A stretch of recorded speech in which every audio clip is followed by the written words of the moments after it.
Lindsay. We are so honored and excited that another key partner and trailblazer in this work, Laura Porter, is joining us today as our keynote speaker. Laura Porter is the co-creator of ACE Interface and helped develop the talk we use around the state to share about neuroscience, which stands for Neurobiology, Epigenetics, Adverse Childhood Experiences, or ACEs, and resilience research. A group of over 800 people have been trained to present this neuroscience information with communities across Minnesota. The purpose of sharing this information is to help community members and sectors understand the neuroscience research with the hopes of engaging community members in a journey to innovate what we call self-healing communities using all of our collective wisdom and creativity. Laura is known for her national leadership in this work, including nearly 2 decades in which she directed a statewide family community state partnership that successfully implemented ACE study concepts in Washington state. In partnership with over 30 communities and 9 tribes, she developed a model for increasing the capacity of communities to prevent ACEs and their effects. Stunning successes from the model, including a reduction in the rates of major social and health problems, are documented in peer-reviewed journals. An article titled Self-Healing Communities, published by the Robert Wood Johnson Foundation, and in the documentary Resilience by the KPJR Films. Laura now works with leaders in over 30 states, providing education, facilitation, and empowerment strategies for building self-healing communities. To provide support and services to a wide range of groups, from parent and youth who are convening neighborhood conversations, to philanthropic leaders and government officials who are using ACE and neuroscience in investment and policy decisions. She and Dr. Robert Anda founded the ACE Interface to help leaders use ACE concepts to build self-healing communities. Laura also loves to travel, garden, learn, and play with her children and grandchildren. So it is a great honor on behalf of our team to introduce Laura Porter.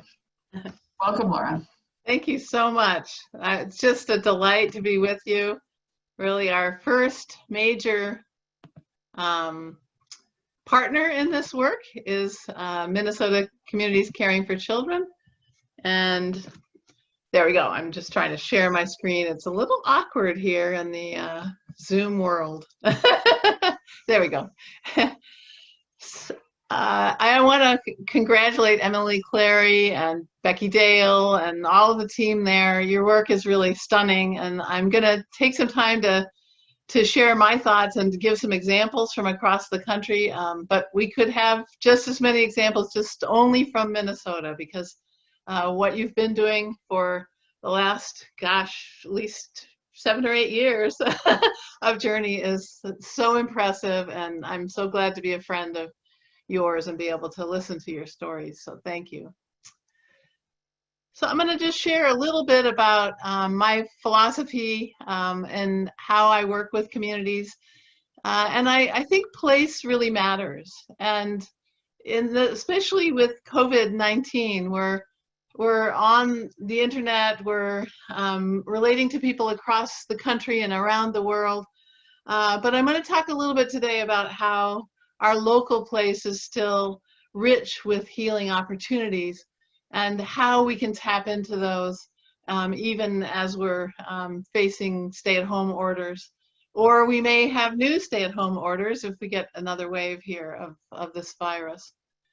So one reason place matters so much is the uniqueness of each place, the cultural uniqueness of the people and the history of that place, and how the resources in that place emerge and are tapped by the people who live in it.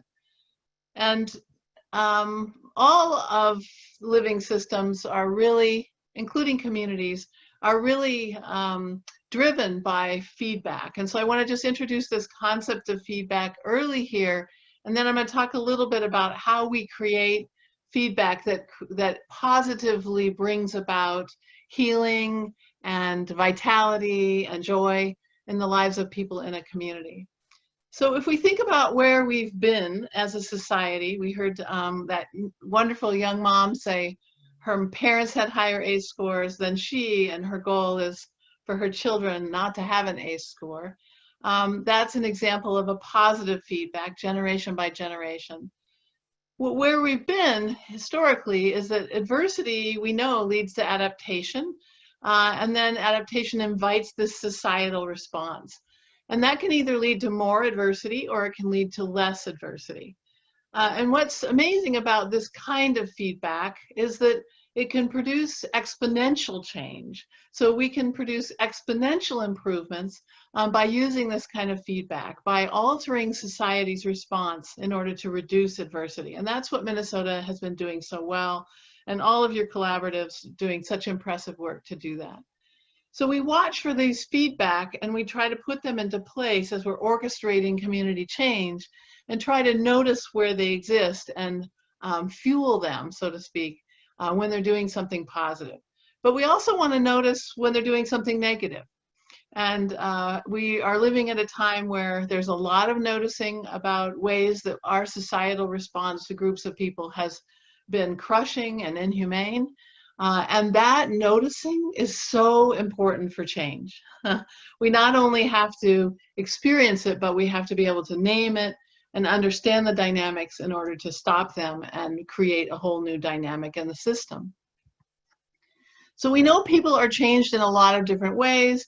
And I'm not going to spend a lot of time because in Minnesota you've had so much education about this, but I just want to do a quick reminder that when we're thinking about how society's responding, we're thinking about altering society's response so that we are more productive and more positive with people who have trouble with sensory processing, who maybe make meaning from sound or visuals or touch or smell differently than others. We're going to welcome people who maybe have some challenges with self-regulation of their mind or their body. We're going to recognize that lots of people have challenges navigating space and time. And so we can do radical welcoming for people who maybe are not really late, they were just lost. And so they're coming in after the designated time, but they're carrying their own anxiety because they were not intending to be late. People can have attentional challenges or executive function challenges, or people can have difficulty picking up social cues. And so we're designing that societal response for all of these wide array of ways that people operate in the world. And for mental and behavioral health challenges that mean that people are processing in many ways differently. And, you know, we have a habit in the majority culture of thinking, well, you should go get behavioral health support, as if getting that support would mean that your mind and body would actually operate differently. That support can be really important, and it can be healing, and it can be vital for a joyful or fulfilling life. And you're still going to live in the body and live with the brain as it's functioning for you. And so it's really up to society, to neighborhoods, to be shifting how we're operating so that full range of people can be fully engaged in community. So when we look at this feedback loop, adversity leads to adaptation, leads to societal response. I want to remind you that every community is perfectly designed to deliver the status quo. We have developed systems that will deliver to us higher ACEs generation after generation, unless we're successful doing what that young mom suggested, and that's delivering lower ACEs generation by generation. And every community has certain patterns, and I think now is the time to be really stepping back and reflecting, what is my community's pattern of this cycle here that is going on? I've worked with communities that have patterns like they would win grant awards, and then they would misuse the money, and then the grant award would be taken away. And that would happen over and over and over. And as an administrator of public funds, I had to realize that I also was a part of that feedback loop. I also was co-creating that pattern of win, fail, lose, win, fail, lose. And so the thing that I could control was myself and my own behaviors as a funder. And so I began to say, what I won't do is take your money. I won't participate as a partner in that particular loop, because it's not good for the people that live in this community. I've worked with communities where the pattern is we make a committee, and then we make subcommittees, and then we make subcommittees of the subcommittees, and then when that doesn't work, we say, let's make a new committee, and then we make subcommittees, and eventually you end up with 100 committees, and it's just not generating change. And so we have to then step back and say, what is my role in that pattern? How do I disrupt the pattern? And that is a very powerful thing to do as a leader in a community. But the other thing that's powerful is to name it. When I went into the community where we were looking at committees and subcommittees and sub of the sub, I began to say, what is the pattern? Let's name it. And once we named it, we could say, if we're making a committee, there can be no subcommittees here. Now, in many places, subcommittees are really productive, but if the pattern is it's not, then calling it and naming it is really an important thing to do, and start to think about, are there whole other ways to think about working together? Another thing we see commonly in states and larger organizations is we survey and then we ignore the results, and then we survey again, and then we ignore the results, and then we survey again. And I think in many ways we do this in order to not see the difficult emotional realities, including disproportionality in our society. We survey, we can see it in the survey, and it feels uncomfortable. And so instead of working with how we want to be different, we ignore the survey and move on and keep on working in the same way we always have. And everyone is participating, and that's an important thing to realize. It's easy to think, well, someone else should change, but we can all disrupt these patterns through changing the way we are in relation to the other people in that system. So all of that leads to what we know about the progression of adversity across the life course. And I want to just run through this as an anchor for this next section of the talk. So we know that early trauma and stress create really predictable patterns of brain development and predictable patterns of traits and behaviors. And those can include changes in our thinking, our cognition, like slowed language and reading, or using one side of the brain more than the other, or having IQ challenges or poor decision-making skills or memory problems. It can affect attention problems and include symptoms that look like ADD or ADHD. It can include sensory or navigation, physical illness kinds of problems, and mental illness kinds of problems, and behavior and relational challenges. And all of this together leads to a higher risk for early use of substances in order that people can feel comfortable living in their own bodies.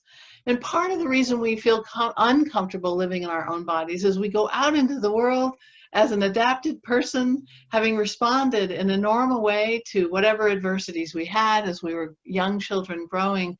And society responds in a way that makes us realize we just don't belong. We don't fit in. We can't find our place or our people. And so what do we turn to? We turn to external ways of regulating ourselves. And unfortunately, early use of substances has a profound further effect on brain development. And that can lead to lots of challenges. We typically see special education referrals going up, more school failure and dropping out, more relational kinds of problems. We see a whole group of people that can't access our typical activities. When we talk about resilience promoting activities, we need to notice who isn't able to access because of the way they live in the world or because of the way society locks them out of opportunity. And we see more suspension and expulsion and delinquency and engagement with the prison pipeline. And all of these are a fast track to poverty as an adult, to prison, to higher rates of teen pregnancy and chronic illness and debilitating physical and mental illnesses and victimization. And we know this cycle then leads to this intergenerational transmission. And it's important to note that when we think of this cycle, we also have a backdrop that's not on this slide. And that backdrop is the structural ways that whole groups of people are either left out of opportunity in our society or are treated in an inhumane way where the influences of adversity are compounded by the structural racism, classism, and other isms that are affecting them. And so our interaction between how we're growing up as ourselves and how we interact with the society can lead to this risk of transmission, this risk of higher ACEs in the next generation. So there are a couple of big picture strategies that we think about in dealing with this. But the majority culture and the majority investments in our society are about this first one. They're about preparing people to fit into the world as it exists now. The problem is that the world as it exists now has a lot of inhumanity in it. And so there's only so much people preparation you can do before you hit a wall of, no, I can't tolerate anymore me being the one who needs to change. Society actually has to change because we belong as our whole human selves, as our human sacred selves. We should have a place of belonging in the society. And we've locked that out by working with, well, we work with the bell curve, right? And most of our programs are oriented around the center of the bell curve, which leaves everyone on the outer edges out. So a whole other strategy is community preparation. And those of you who've known me a long time know this is where I've really spent my career thinking about and working with communities on how do we change the community in order that all people, including all of their diverse experiences and how they've adapted, all people are welcome. That is important, but it's even more important to recognize what we're welcoming them into, that we're welcoming all people into leadership, that everyone can contribute because everyone is involved in these systemic patterns that lead us into reality in the future. So I like this strategy of community preparation. I think we're always going to need people preparation because we always are going to be seeking self-improvement, and we're always going to be wanting to know how we might individually prepare to engage with others. But without a parallel and large investment in community preparation, I think we lack fundamental fairness in the world. Because what's broken in our society are the institutions which are supposed to and were designed to support all of society, and those institutions have broken down. They have instituted social contracts that we can't live with, and we are the ones that we've been waiting for to make those changes. And it's one of the reasons I'm so proud of Minnesota, because you're confronting, you're naming, you're honoring, and you've put into place the infrastructure to make communities engage with these issues and help them and support them in preparing them for humanity throughout the next generations. These kinds of dynamics that we've seen, I turn to the typical patterns that we learn about when we're studying living systems. And those typical patterns are called archetypes. And there's one typical pattern that large organizations and societies create that I think is at the core of the struggles that we have right now and the struggles that we're trying to get out of. And the advantage of archetypes is once you see what the dynamics are, once you see what's going on, you can find solutions that are tried and true for that particular archetype. So we don't have to start reinventing from square one. We can say, well, perhaps it's this archetype. And so we can work with the archetype. So this is called the shifting the burden archetype. And the dynamic is that we have a symptom, and the symptom is really a symptom of a fundamental problem, the circle in the middle there. And so we start to relate to the symptom. And this is what we've been doing about adverse childhood experiences, right? We saw that people had illnesses or struggles in their lives. And so we wanted people preparation to address the symptoms that they were struggling with. But at the societal level, we also look at the overburdened structures and systems that we've built. And we say, oh no, our staff are overwhelmed, we're overworked, and so we're going to address that symptom. And the dilemma there is that when we address the symptom, we end up, we have a fundamental problem. It generates a symptom, which is the positive line going up to, that leads us to want a symptomatic solution. But that also reduces the symptom, but does not solve the fundamental problem. So we're essentially delegating and ignoring the fundamental solution. And what happens is the more we do that, the more we depend on symptom alleviating programs. And that leads to us being less likely to solve the fundamental problem. So if we think of that in terms of ACEs and the challenges we have in society right now, I think what we've had is that we've recognized that we have childhood adversity. If you survey across the country with any group of people, people know that childhood maltreatment or adversity is not a good idea. They're not surprised by that, but they don't know what to do. And so what we as a society have done for decades and decades, maybe hundreds of years, is we've delegated to something we call government or nonprofits in order to solve the symptoms of that problem. And so we've essentially outsourced the fundamental role of community to programs and services. And what that does is it reduces the symptoms of childhood adversity. It's very satisfying, but it also makes us more and more dependent on those programs and services. And there are limits to what programs and services can do. So when we work with the shifting the burden archetype, the solution that we need to look at is how do we address the fundamental problem.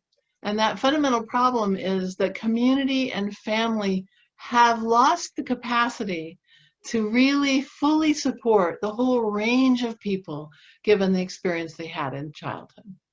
So we've delegated the core functions of community and family in some ways, and we need to take them back. And we see this all over. I think COVID is creating an opportunity for that because we can't get to programs and services as easily, and we're seeing whole new resources emerge as a result.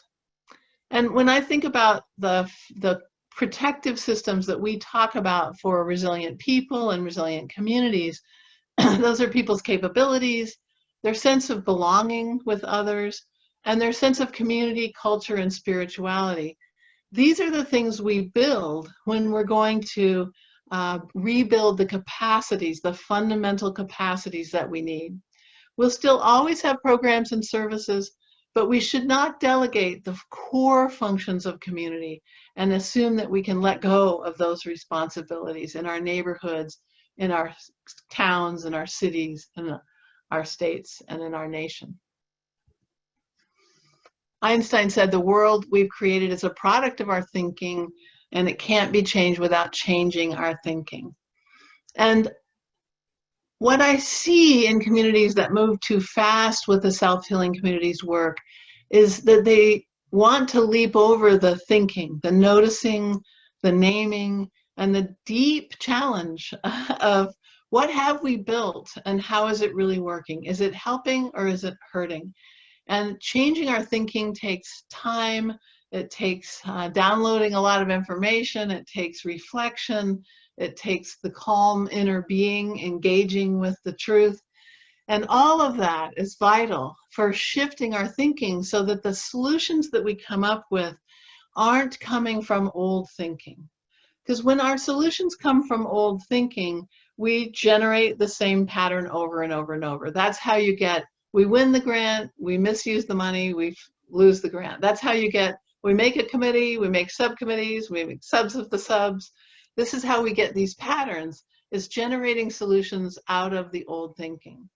So I want to really challenge all of us to be always asking one another, is there a whole nother way to think about this? And reaching outside of our cultural realities, do you think about this differently? Because it's in our thought patterns where we see the drivers of these systems that we know have failed, we know are failing, and we are the midwives for the new way. We are not needing to be in the struggle every moment, but we are needing to be holding that space, be the midwife for the birth of more humane ways of working with one another. What a privilege it is to be living at this time. It's an amazing time to be alive. We know that communities are so powerful. You know, for thousands of years, human beings have relied on communities. And we know that communities themselves are living spiritual entities and that they're supported by all of us. So we are powerful in community, but we're most powerful when everyone in a place has a sense of belonging in that community. And that's where we're sharing this opening up of capacity.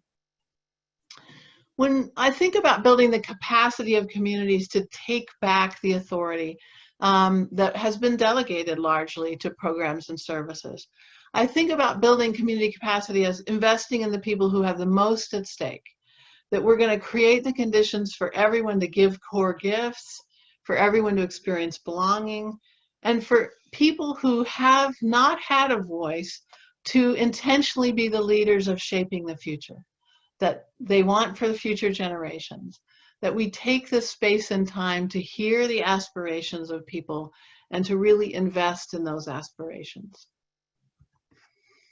And I want to just remind us, I think in Minnesota, you may be keenly aware at this time, but just remind us that resilience is a developmental process and it occurs in the context of our family and our friends and our neighbors, our community, our culture, and our place.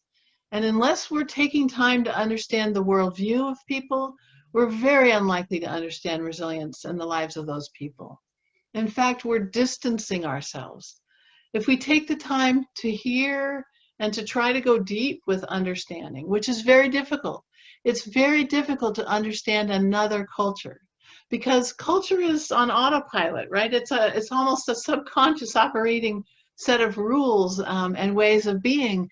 And so to understand another culture takes time and listening and questioning and asking deeper and deeper. But when we get that sense of the worldview of another group of people or another person, we're much more likely to be able to engage with them in the well-being of ourselves and them. So I think a vital part of living in this world where we're trying to be more humane, more trauma-informed, is to be better listeners. That we want to really honor personal and cultural narratives and create those kind of safe places where we can understand and hear the experience of other people's lives and where we can exercise this amazing muscle of fundamental respect for the wisdom in every human being. When we're actively listening to the truth of a personal story, that's when we're inviting everyone to contribute. And some of you know that I had a sister with schizophrenia, my sister Deb, who unfortunately died 3 years ago, but I was her closest confidant and friend for her whole life, an advocate. And so we spent a lot of time, and I've had a lot of years of hearing from a person who lived in a completely different reality many, many days out of the year, and some years every day out of the year. And it was such an honor to hear that reality. Like, I think we have a sense that hearing a person's reality that's very different than ours might be just too hard, or we might need to challenge it, or but we could just honor it, that reality is a part of all of our reality because it's experienced by one of us. And so taking the time to ask, how did you experience this? What did you experience? What were your sensory perceptions? What were your emotional responses? And we may have moments where we don't even know, right? And the person's going to answer, I don't know. But just opening the space for that can be a really powerful act of community building. So communities that are really stopping this progression of adversity over time and preventing adverse childhood experiences in the next generation, they're doing some things. You're doing some things that are not in the grant applications, that are not talked about that often, but they are vital and they probably should be. We're changing the thinking of people, right? We're shifting consciousness. This is a very important thing to do so that we don't just generate more broken structures and systems that operate in a very similar way to the old ways. We're attending to these dynamics that are generating our status quo realities, and we're going to interrupt them. We're going to be the rabble rousers that do something very different to interrupt the patterns. We're shifting roles. So we may say, what is the role of a police officer, and we may need to reinvent it. You know, I got a message a few days ago from one of the people who's a master trainer where is he? He's in Maryland. And he sent me an article about a new program that's happening in 2 cities now, where the police officers have taken a different role. They understand adverse childhood experiences, and they've decided that in every interaction, whether there's an arrest or not, in every interaction, their job is to notice whether there are children and to have a conversation with the adults about there are children here and my interaction with you is creating stress for the children. And it's not my intent to do that. And so could I have your permission that I could let the children's school know or let someone know that the children might be stressed by my interaction with you? Do you hear how different that is? That the police officers are not saying your behavior is stressing your children, saying my interaction is stressful for your children. And when the parents are too stressed to respond to that in the moment, the police officers go back in 2 days with a gift to the family and remind them that my interaction with you has been stressing your children, and I want for your family the same as I would want for my family. Yes, let's change the roles. Because in fact, we're not going to eliminate all the positions immediately, but what we can do is shift the roles and really talk about what is the role of someone who's interacting in a crisis time, and who does that person need to be in order to have that new role, right? That needs to be someone who can stay regulated, who wants to take responsibility for the environment that they're co-creating, and on and on and on.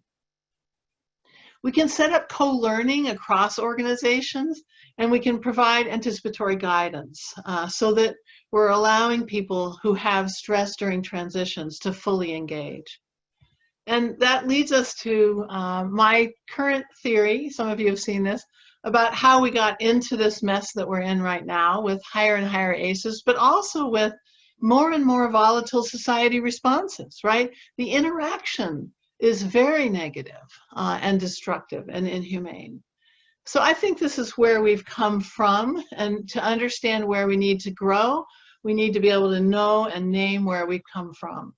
And this is called a vicious cycle, where negative gets enlarged at each turn around the cycle. I think that our adverse childhood experiences are leading to adaptation. That's biologic, that's epigenetic.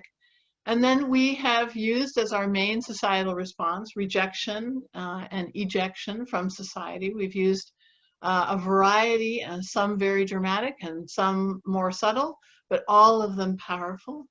And that leads to an escalation of adversity across adult life. It leads to that progression of adversity.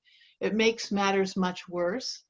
And when we see that, we also see a higher rate of ACE attributable problems that become ACEs for the next generation. So we can see now in the data we look at, but also from our own experience in communities, that this cycle has been operating, and we are the ones that are going to interrupt this cycle. So how do we do it? This is my thought about how we do it. And when we move from a vicious cycle that makes matters worse at every turn, we don't want to come to a neutral place, right? We want to make matters better at every turn. We want exponential change. We want in 1 or 2 generations to be shocked at how better it is. So here's the cycle I think could lead to that kind of exponential change. That ACEs are still going to lead to adaptation, but we're going to find that right fit engagement with individuals, with groups, the right fit engagement across cultural divides, across class divides, and that's going to take some real intense listening and learning. But when we find it, we pick up a whole new set of assets and possibilities in community for communities to take back their own role in helping with adult flourishing. And flourishing is a journey word. It means growing into well-being, steady, strong, growing into well-being. And so that's what we want. We can't magically think that everybody will have a brain or a body that works just like it would have if they hadn't had their ACEs. Because what a blessing my changes were, right? And yours, I'm sure. Our difficulties in life have led us to have unique traits and characteristics that are so valuable to the world. But we want to use them in a way where we can experience fulfillment and meaning and flourishing in our lives. And that flourishing, that journey into well-being, leads to fewer ACE attributable problems and lower ACEs in the next generation. And I would submit to you that talking about it, that naming it, that questioning it, are we helping? Are we hurting? Is this a right fit engagement, or are we putting a round peg into a square hole, right? Where are we in this journey together in co-creating the kind of world where we have a right fit engagement for everyone who wants to help? That is community's role. When we look at indigenous communities all over the world, there have always been traditions for finding right fit engagement for every person that lives in the village. We've lost track of that, working on the bell curve.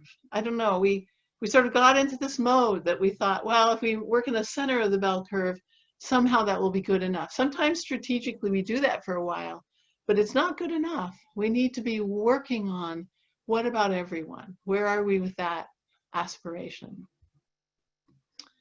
So when we have right fit solutions, we have to use localized resources. That's why communities are so powerful, because we have human resources and natural resources and cultural resources and emotional resources and spiritual resources that are unique to that place and that bring about these transformational solutions in people's lives. And so in that process, we're trying to find ways that we can use historic and traditional methods or new methods, either way, that really bring community together in amazing ways. One of the communities that I worked with in Washington suffered 24 deaths from suicide, young people in 24 months. We couldn't talk. I was clear across the state, still crying every day. They could not function, understandably, because of the grief in that community. And one of the leaders in that community said, what would we normally do? We would go in groups to sacred lands and we would have grief retreats. And she called and she said, I can't have grief retreats because they cost money, and all of the state funders have said, no, those are not evidence-based practice. And so those of us who hold traditional positions, positional power, that are distributing money, we need to be able to hear that when there is a community solution that uses unique cultural resources at the community level, our job is to remove the barriers. Our job is to deliver the resources at the community level for the community's aspirations, not for something that we think is what they need. That shouldn't be our role. So I wrote to all of the other networks in the state and said, we have this amazing tragedy, and I'm asking you, can you underexpend that we can free up a pot of money large enough for them to do their traditional solutions? And everyone in the state did. We want to be present for one another, right? We want to, but we often can't name it, or we can't describe it, or we think our role is different, or, I needed to have the role of writing it up so an auditor wouldn't catch it and make us repay the money, right? That was my role as the funder. Each of us has a role, but I want to remind us that the way those of us with positional authority operate in the world, we need to be careful that we don't think we have those positions because we're smarter, or we know better, or we should be in charge. We have those positions as a matter of honor, and we are to honor the wisdom in the community. And how do we shift the traditional ways of being program and being government and being nonprofit, so that we're fully present with the realities at the local community. So in this way, everyone has a role, everyone is co-creating, and everyone can participate in shifting the patterns. And I'm really pleased to say that that community has not had that anywhere near that level of tragedy since that time. They have done a stunning job in pulling their community together and in honoring and engaging every person in healing practices that are traditional to their people.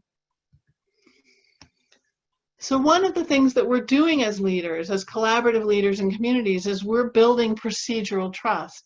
Once we understand the dynamics that are creating the status quo, we have to refuse to participate, and we have to be able to articulate why we're not going to do it. We're not going to do this pattern anymore because this pattern has been leading to these problems.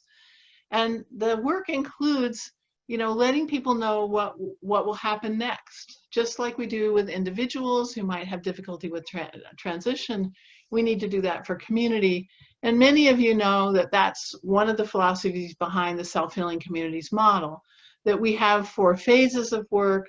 And I'm not going to go over them in detail because many of you are using this model now. But the idea is that we would have times of the year where we are expanding leadership, where people know this is a time of the year that they could step up and everyone be ready to welcome them. That we have times of the year where we talk about matters of local significance, where we're focusing and seeing more clearly these dynamics I've been talking about. We have times that are specifically for generating new learning projects, where we're crossing across agencies and across cultural groups to learn together what might help groups, and times when we're really stepping back to reflect. So this is the process for self-healing communities, and I want to talk a little bit about how COVID has thrown us into a very interesting time and what I think about what this time means for all of our work. So COVID and community capacity. So before COVID, we might have been in a stage where we were really understanding ACEs. We understood they're the driver of many challenges. We might have been around this loop several times, but a core competency we've been building is this focus, this understanding of what's driving the patterns. And after that, we were thrown by COVID into a learning time, into a time where we had to generate whole new resources. Health systems had to do things very differently. School systems had to do things parents had to do things very differently. All of us were thrown back home. We had to figure out how to work virtually, right? All of this has thrown us into this interesting time that we have never had before, where communities across the country have essentially been in sync in this way. And so we're generating energy by being in sync with one another. I think there's tremendous potential in that energy. This COVID-19 has required us to move into a time where there's iterative learning, that we're noticing, that we're listening, that we're talking about things, trying to understand more deeply, that we're building new strategies for keeping people safe, and we're inventing ways to help people feel a sense of belonging when they can't go outside of their yards or their homes. I know in Minnesota, the whole parallel singing on the porch is awesome, like inventing whole new ways. And some of the communities I'm working with, there's doing families are practicing drumming rhythms with the idea that once we can be together, we'll do a parade where we hear all the rhythms that have been happening inside of the households while we were in our homes. Whole new ways are emerging where we're preserving a sense of belonging and we're honoring the culture and spiritual diversity in our communities. But we won't be in this forever. In the upcoming months or years, I don't know which, we'll move in sync at some global level to this next phase, because these phases are true to all living systems. We can predict that we will come into this phase where we have a chance to reflect on what worked for whom, what did we learn, how did we see surprising resources emerge, and what might we want to keep. And I think of this phase like the season of winter in a garden. I'm a gardener, and I think lots of us are this year, because we've been home so much more. And when winter hits, we're not planting seeds so much. We're not doing as much tilling the soil, right? It's frozen, so we can't. But there's still work. And what we're doing is we're mapping, where did the water flow? Was it different this year? Which plants did well in which location? We're thinking and tracking, where might we want to move some asset in the garden to another place because it might do better there. We're planning what seeds we want to plant come spring. And I think that that's the season we'll move into, as we come out of this being isolated.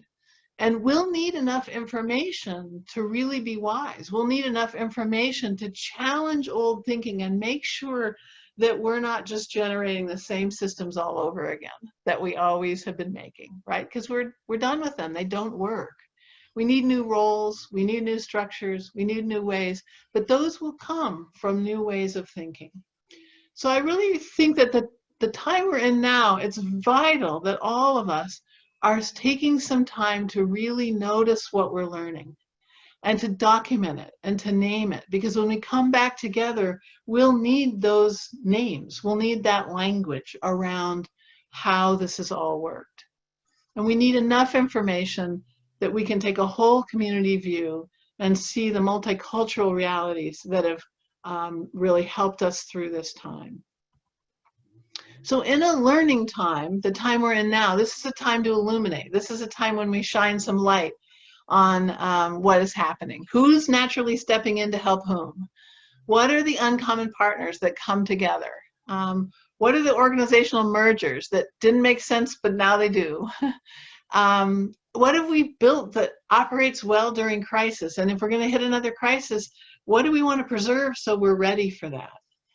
In one of the communities where I work that has had a series of governor-declared disasters over 8 years, every year, 1 or 2 governor-declared disasters. COVID is only one in a long chain.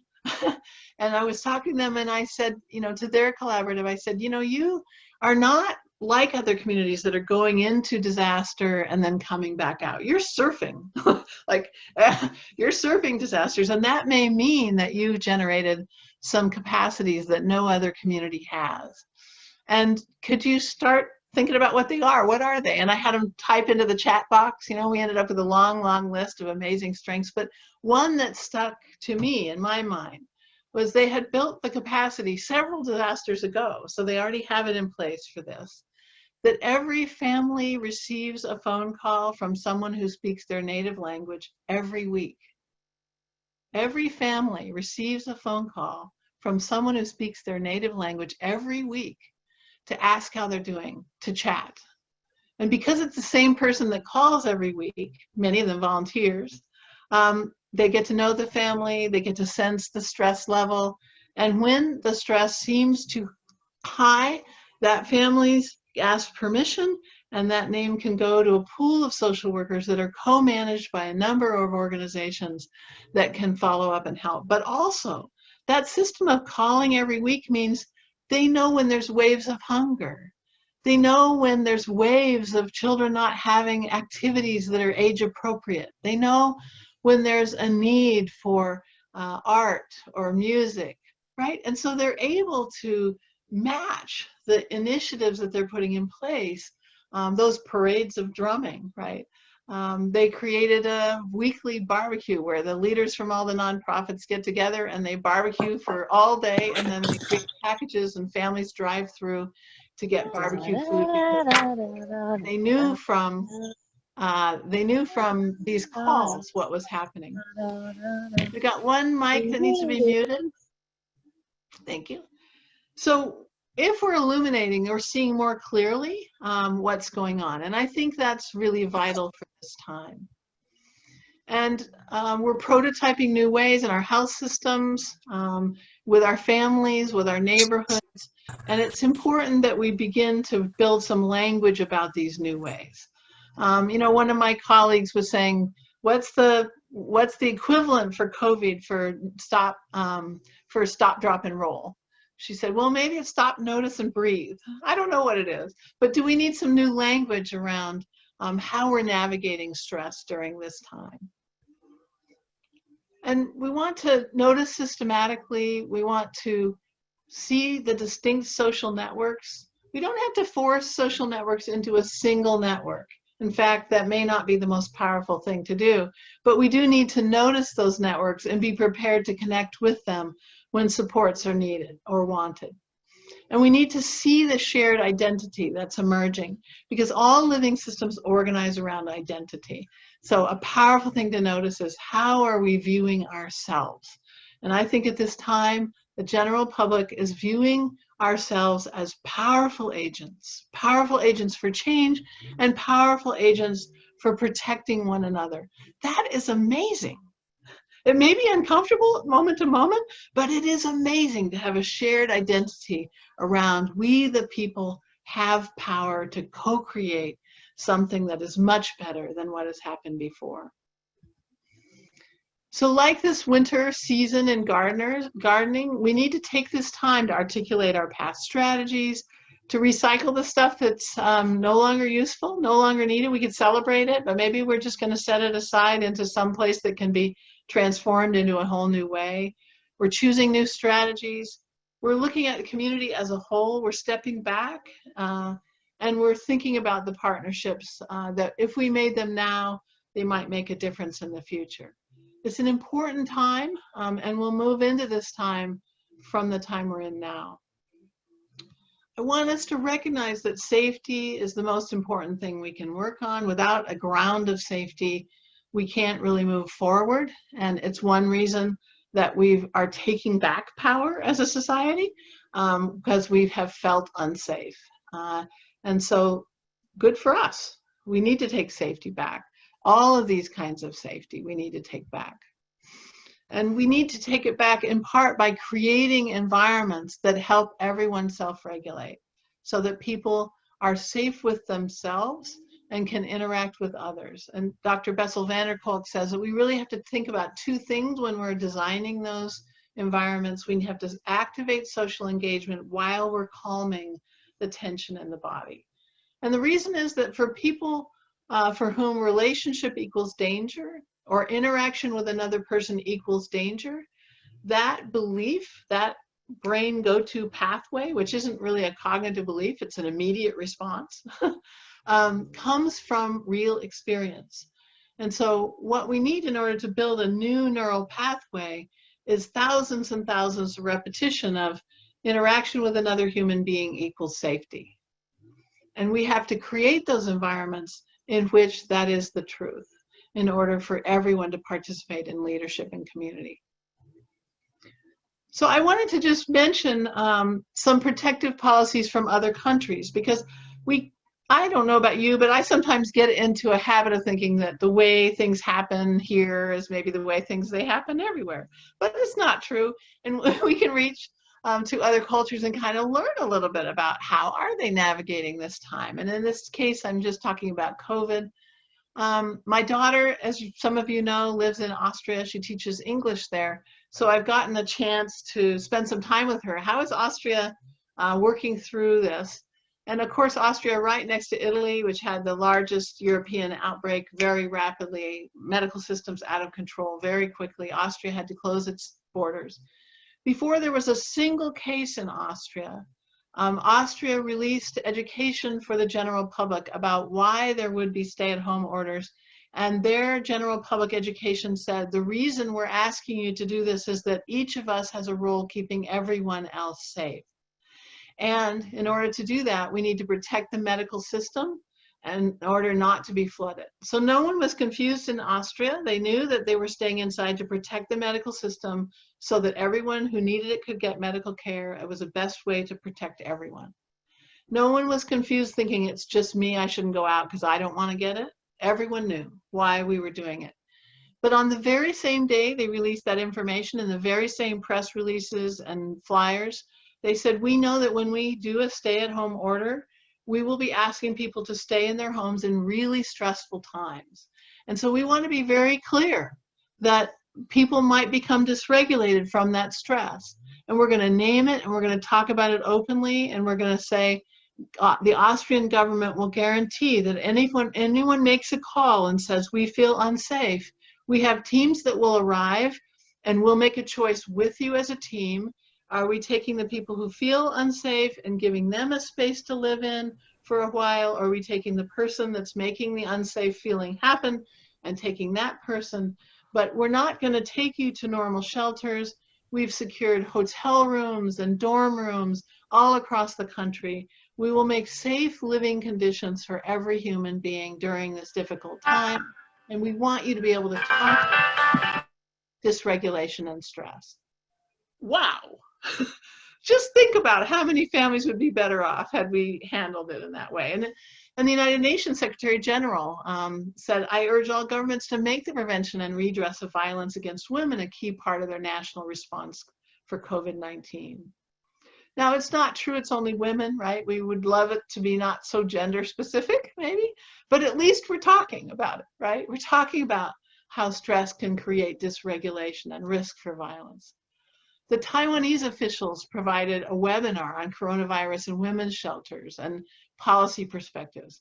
And in the Greenland capital, Greenland has a commitment to stop sexual violence against children in a very short period of time. And they came out very early in the process and said, we know that stress will be higher because of this virus and because of stay-at-home orders. And during stressful times, people sometimes turn to alcohol, and that puts children at risk. We are not going to tolerate that level of risk for children, so we're going to ban all sales of alcohol. And they began a multi-time-a-day campaign explaining to people that their commitment to stop sexual abuse of children was the reason they were going to stop sales of alcohol in the capital city. Wow. In Switzerland, they developed a survival kit for men under pressure. Again, I wish it wasn't just men, but it's kind of a nice kit, and it's everywhere. Like it's being handed out in grocery stores, it's on the news, it's all over, and I want to show you a little bit about it because it's quite well done. You can't see the detail here, but I'm going to show you one detail of it. But there's posters, here they are, a survival kit for men under pressure. It has sections, what you should know, and basically being restricted and feeling caged can increase your emotional responses. What you can do, and basically it takes you through how to build an emergency plan, how to talk honestly about these stresses, what are the warning signs. And I'll show you a little section from it. Acknowledge what's happening inside of you. To take control of your issues, you have to be aware of them. They walk you through emergency planning and how you make a plan for yourself. Do you need to go for a walk? Do you need to breathe 5 seconds in, 5 seconds out? Do you need to move, etc.? Be aware of your warning signs and use your emergency plan in time, and allow yourself to ask for help. Now, here we are, just noticing, naming, and normalizing, like talking about how stress is affecting us and helping everyone realize we all might need an emergency plan. It's not just people who have trouble with violence, right? All of us probably should do everything on this list and maybe remind ourselves of it every day or two because we're all stressed. And so I see these international strategies and I think, wow, we really could be learning across the world. And it's amazing because we've been thrown into this in sync timing where we're all learning at the same time. And so we have opportunity now that perhaps we haven't had in the past. So I like to really ponder this issue of, you know, some people think that children don't learn when they're stressed, but they do learn. What they're learning is how to live in stressful times, right? They're learning how to navigate stress. And one of my favorite posters that I've seen in this COVID time, here is on the left. It says, and then the whole world walked inside and they shut their doors and said, we will stop it all, everything, to protect our weaker ones, our sicker ones, our older ones, and nothing in the history of humankind ever felt more like love than this. That's what children could be learning of this time. And we are the adults that will co-create that reality for them. So I want to talk a little bit about emergence. Emergence is a natural phenomenon in nature. It happens in all living systems. And it happens when changed thinking and changed action begin to connect. And they'll connect, and simultaneously new things will bubble up and then connect. And then a whole new reality will surface. And it happens all at once. Emergence is a whole new way of being that comes from the past, but couldn't be anticipated by just adding up all the facts that happened in the past. And one of the stories that I really like from working in a community that I've worked with is a story where we were processing with community members through a multi-day workshops what the patterns were in the community. And we were explaining how when we want to help people stay self-regulated, We need, right, to engage the social engagement, and we need to do that while we're calming the physical tensions in the body. And that's particularly important for young families, for pregnant moms. And one of the women in the back of the room stood up and said, well, then we need grandmas to go. And I was like, tell me more about that. And she said, well, you know, I know a lot of women, we walk. Why couldn't we be walking with all the pregnant women? I probably could rally enough women to walk with all the pregnant women. You could? Yeah, I probably could. Oh, then you need grandmas to go. Go for it.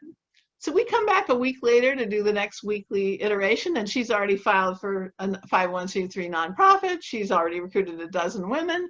They've gotten placed with families, and they're walking with these women every day. That's, in a small way, emergence. And emergence can happen in a big way, where all of a sudden the community culture literally goes shift and operates in a new way. And so we might think about, you know, what are the strategies we've been using that we might need to rethink, because changing our thinking is so powerful a contributor to emergence. What are the really surprising resources or partnerships that are emerging that we might want to try to retain? And how or where would we turn if we wanted to document what we're seeing? Do we have a way in our community to document? Where would we put what we're seeing so that we can come back to it? And I want to, if you would like to, just use the chat box to type in anything you're thinking as I keep on going about what are the strategies that we might need to rethink, or what are the surprising resources that are emerging. And you can just use the chat box throughout the next 10 minutes or so. If you want to generate a list, you could come back to. So how change happens, I like to explain it by talking about in every living system, in really most systems on Earth, we have emergence. And emergence is when we have one stable state, and then all of a sudden it changes into a whole new state, a whole new way of being that is also stable, but it's not like the original state. So I like to describe it in terms of boiling water. So if you were going to change a liquid state, water, into a gaseous state, what would you do? You'd take the pan, you'd put the water in it, and you'd put it on a heat source, and you'd turn on the heat. And along the way, as the water heated up, it would begin to bubble and boil, and it gets quite volatile. In fact, some of the water will jump out of the pan, and if it lands on you, it's going to hurt. And your instinct is going to be to turn down the heat. But if you want the steady state of liquid to become a different whole state, a whole different way of being, you can't turn down the heat, can you? You've got to turn up the heat. And when the heat turns up, we see whoosh, all at once, the water turns to a new state. And that's how all living systems change, through a volatile period in which we can't turn down the heat. We have to keep the heat on in order to co-produce a new way of being. And that's what gives me hope in what I see in societal response to racism, to classism, and to all sorts of inhumane treatment, is we're turning up the heat, and we're doing it large part pretty peacefully, but with insistence. We want something new to emerge, and that's exactly how systems change. That's how we make these shifts in living systems. So we live at an amazing time where there's whole new bodies of science, and there's whole new understandings of living systems, and we're really, I think, moving from thinking in terms of risks to thinking in terms of gifts. And I think that will be profound as we make space, when we stop thinking of certain people as at risk and we start thinking of all people as bringing gifts, we shift the way we operate in communities, and that can give tremendous opportunity. And I want to mention that while anger is an important fuel for social change, when I was a young political operative, I certainly used anger sometimes to move an agenda, but it is short-term fuel. It doesn't last for a long time. And so this notion of aspiration and gift has to come on the heels of anger fairly quickly in order to keep the heat up long enough to see that shift from liquid to gas, or from one way of being a community to a whole nother way. I think of us as midwives for aspirations. We've had very different experiences of living in the US, no doubt about it. And certain groups of people have experienced the United States as incredibly inhumane and cruel. But when I cross the country, when I'm talking to people from the south to the north, from the west coast to the east coast, in the northern plains and the southern plains, it's interesting because I hear common aspirations everywhere I go, whether I'm talking to very conservative or very liberal, whether I'm talking to people who are very rural or very urban. I hear this theme that I think we can use as fuel for change. And the theme that I hear is, we're done with being cogs in a wheel. We're done with being treated as an object. We're done with being treated as if we were expendable. We're done with the machine age. We're done with that whole way of thinking. We're demanding that we're human beings, that every one of us be treated as a sacred human being. And we need structures and systems that will not only honor that, but will realize that in daily life. That common aspiration I hear everywhere I go, everywhere I go. And so even though we've had very different experiences, and we need to be able to surface those and name them, if we have a common aspiration, it is a common aspiration that is already in our midst. We can already hold it. We can already use it as fuel. We can already walk with it and have it take us further into the reality that wants to come. I want to tell you a quick story, and I might need to end with this story. This quick story is from a workshop that I delivered a couple years ago, and I was teaching about ACEs, as many of you on the line do, and I was talking about the kinds of help that we have found are so valuable. And one of those kinds of help that are so valuable is having at least 2 people that will show up and help me if I call and ask for help. And that people who have less than 2 people they could count on to show up and help tend to have higher rates of depression and other kinds of challenges in their life from a population perspective. And people who have 2 or more tend to have less rates of depression and other health challenges. And for the group of people with very, very high ACE scores, we see that it takes more than 2 people, that there's a threshold, 3 or more people we need in order to really see those rates of problems come down in the population.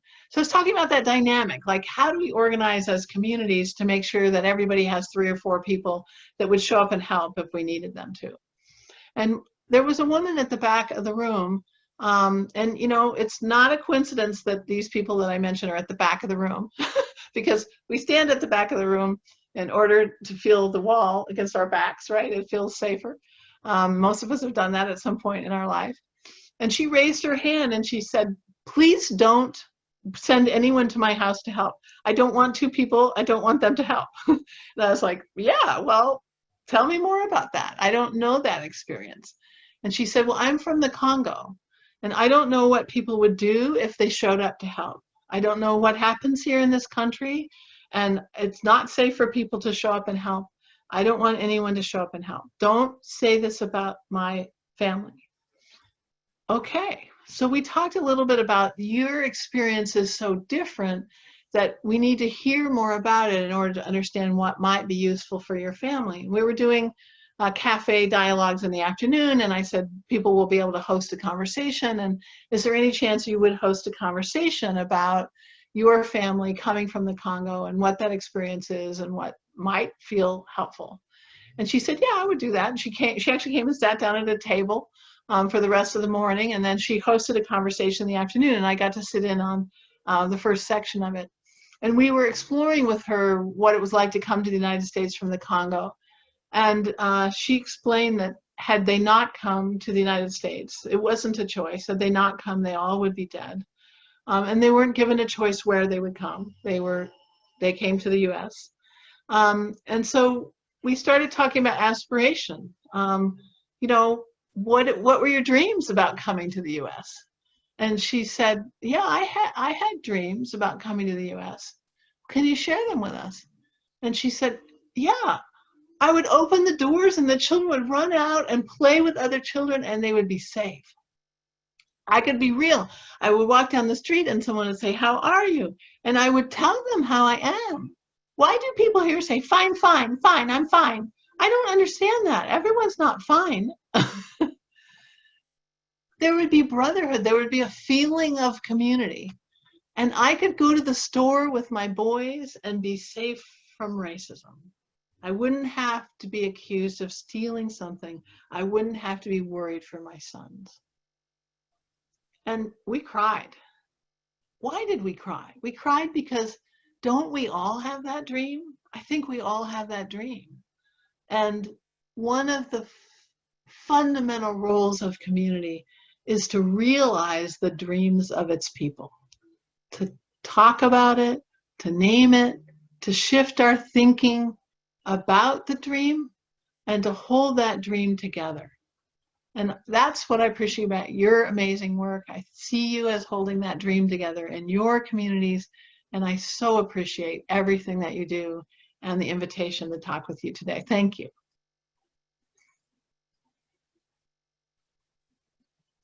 Wow, Laura, that was so incredibly powerful. Thank you so much for sharing your wisdom with this community of our partners.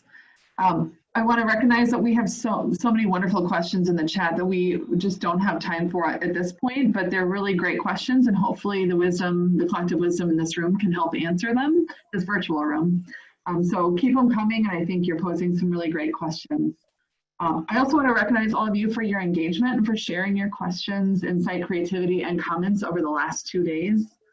And on behalf of our team at Minnesota Communities Caring for Children, we just want to share our appreciation for Laura Porter, the other wonderful speakers who made this event possible, and our key funder and partner in this free virtual event with the Minnesota Department of Human Services.